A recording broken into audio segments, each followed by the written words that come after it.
Jerusalem Deputy Mayor Fleur Hassan-Nahoum, welcome to Jerusalem Dateline. Lovely being here. Thank you, Julie. You started the UAE Israel Business Council as well as the Gulf Israel Women's Forum, and you're far away, you're in Dubai. Tell me, how is it? It's amazing here. I've got to tell you, the reception that I've received is so warm. People are so hospitable. People are excited by the warm peace ahead of us, curious to get to know Israeli culture, happy to be able to think about coming and praying in Jerusalem. So all good, really all good, very exciting. What kind of benefits do you think will come from the relations between Israel and the UAE? Well, I think there's a lot of mutual value and prosperity that we can be adding to each other. We have complementary strengths, and we are the two most advanced economies in the Middle East. So this match makes a lot of sense. I believe that the UAE can teach us so many things about infrastructural development, can be a hub and a gateway to the East for Israeli products and markets. And I think that we can provide a lot in the innovation culture, in problem-solving technologies, and in thinking about the future together as a region. And what surprised you the most about being in Dubai and having these meetings? The positivity of everybody here and the excitement. You know, you never know. We haven't had a lot of good examples of warm peace with the Arab world, unfortunately.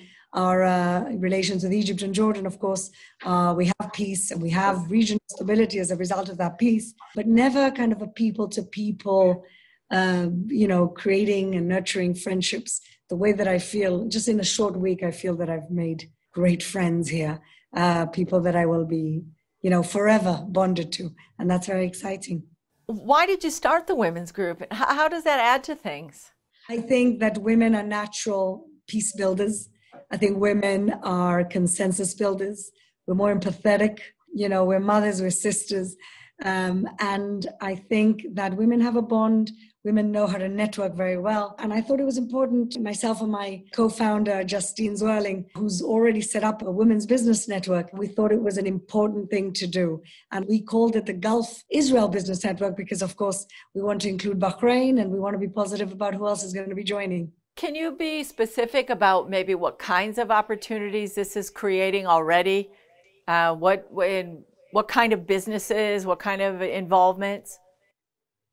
Sure. So first of all, the most basic thing is tourism. People want to come and pray in Jerusalem. It's the third holiest Muslim site, as you know. So there's a lot of excitement. Israelis are dying to come to Dubai. Israelis love to travel. They love really the exoticism of the Arab world that we haven't had so much of. Secondly, of course, technologies that could work here, technologies that would solve agricultural, water issues here, and Israelis who want to set up shop here in order to be in the logistical hub and gateway to the Eastern markets. Israel has always been traditionally facing west because that's where a lot of our diaspora community comes from. And I think we have an unprecedented opportunity now to really be a hub, to partner up with the UAE to be a hub for Israeli technology and products to the East. You're the deputy mayor of Jerusalem, and Jerusalem has a large Arab population. Do you foresee these ties helping the eastern part of the city? Absolutely. That's part of the reason why I'm here. The Arabs of East Jerusalem are a very natural bridge to the Gulf. We have a young, vibrant, Arab-speaking population of 37% of our constituents slowly joining the startup nation, the prosperity of the startup nation. And I envision that East Jerusalem could be the R&D hub of the Middle East with the language and with the culture. Of course, they've been raised in the kind of atmosphere of the startup nation. And so they combine the culture and they combine the Israeli spirit of innovation. And I think it could be a fantastic match. And it's good for the city, it's good for the Arab population, it's good for all of us. You're clearly very excited about this, and it is very exciting. But is there anything that troubles you or worries you or any hiccups you can see along the way? Well, I think we have to cross a little bit of a cultural divide. I think Israelis are much more transactional in nature. And Emiratis are more about building relationships and trust, the old-fashioned way. I really connect, actually, to the way of being here because I'm a Sephardi Jew. My mother's from Morocco, so I understand the culture, the mentality. It's my culture in a lot of ways. And so I think that's the divide that we have to bridge. But I think we're starting to do that. We're doing online events. We're slowly a trickle of Israelis getting here. And hopefully we'll be seeing Emiratis in Israel very soon. It's something we have to build. It's not going to happen overnight.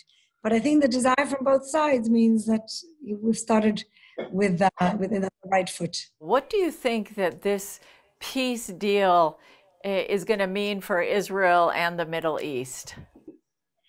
I think that, 100 years of conflict has gotten us nowhere. It's just caused bloodshed and young people and dying for no reason, because there's a place for everybody here in this region. And in fact, learn how to work together and live together, it could be a superpower. And I think that slowly, people are beginning to realize this. Anything else you'd like to add? I just want to say that, building peace does not happen overnight. Building a warm peace is about people to people. It's about business to business. That's how you build trust. That's how you understand cultural differences and bridge those differences.